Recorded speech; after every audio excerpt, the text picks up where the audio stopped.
Good morning, and welcome to It Came Out of the Refrigerator. I am your narrator, Waking 314.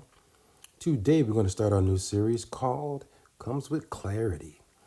And we're going to do a bunch of short stories and some positive affirmations this week,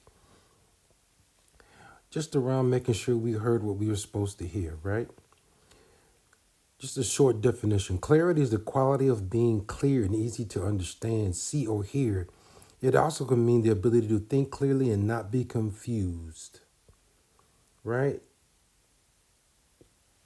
I've got a short story today, and I hope you enjoy it. And it's about understanding what happened, not just feeling or believing what you want to feel. So, the title is I Didn't Get In. I didn't get in. I saw in the email this morning, rushing through pouring rain to get to an appointment. Thank you for auditioning. As you know, we hear a large number of candidates. We very much enjoyed your performance, but we are unable to offer you a position for the following season. Please try again next year. I didn't get in. As I walk back home, I think of everything that I put into this. I've been training for this for 10 years, but more specifically, 4 months for this audition. 4 months coaching, sessions, lessons, practice, books, not to mention the countless discussions with friends trying to cheer me up as I push through this demanding preparation period. The tears caused by bitter comments and coaches in the financial struggle. 4 months, $1,215 later, I feel nothing. I just didn't get in. I cross the street and jump over a huge puddle to get to the sidewalk that leads to my apartment. I look up and there they are, Mrs. Shame and her good friend Mr. Humiliation. So we greet each other, reluctantly shake hands, and pick up our usual conversation where we left off last time. How can this happen to you? They said. They loved your dress, but perhaps if I had done this phrase differently. I didn't want to have to tell you this, but your high C was flat. Clearly you don't deserve this. You're not good enough. Why do you think you expect such a big break? That's what happens when you eat Nutella before an audition. You know, I told you shouldn't have worn those shoes. That's when I start running for shelter, but they pick up the pace and start chasing me.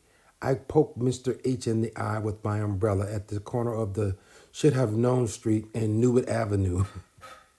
But Mrs. S is still running. She follows me down the street screaming, "Why did you even try if you knew you were going to fail? Look at what you've done. You've ruined it all.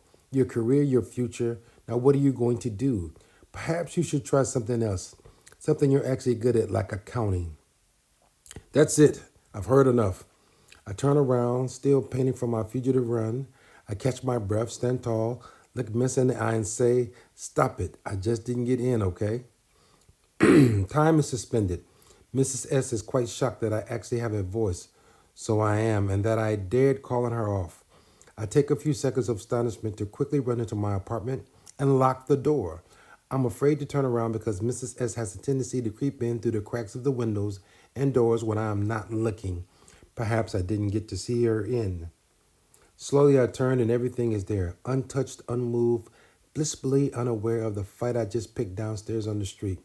The feeling of a static night of salsa dancing, curled up in my comfy chair, still asleep, my voice sitting at the piano, going through notes and smiling a playful cantatora, my dreams dangling from the ceiling and ringing like Christmas bells. A soft breeze runs through them.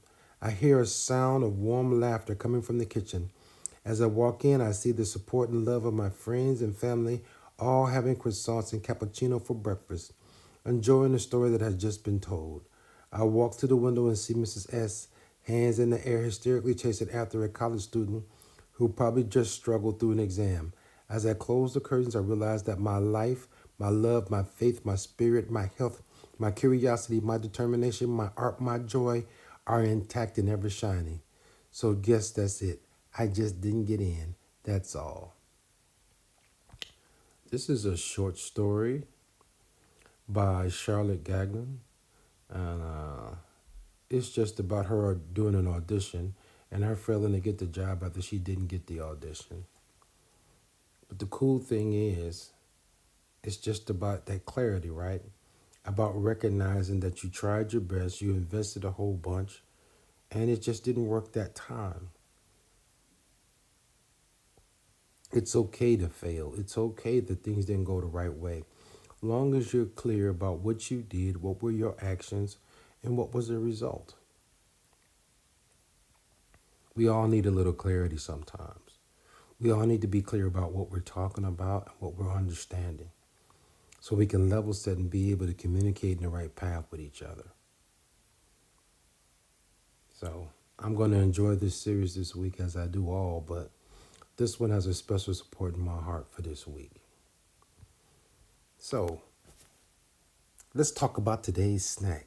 Today's snack is white sharp cheddar cheese, pepper jack cheese, and a Havarty dill cheese, along with some corn nuts and some almonds. This is a very good snack to eat. I enjoy it with a little either pepperoni or a little sliced chicken breast meat, and it's a very good snack, and I enjoy it. I always enjoy a good cheese plate, but today this one's is specifically delicious. I usually have a little Dijon mustard with it, but I don't have any Dijon, so it's just cheese, meat, and some little corn nuts today. I want you to please be safe during this holiday time period. I want you to always be blessed and know that those blessings are there just around the corner for you. And as always, all are welcome here. Thank you.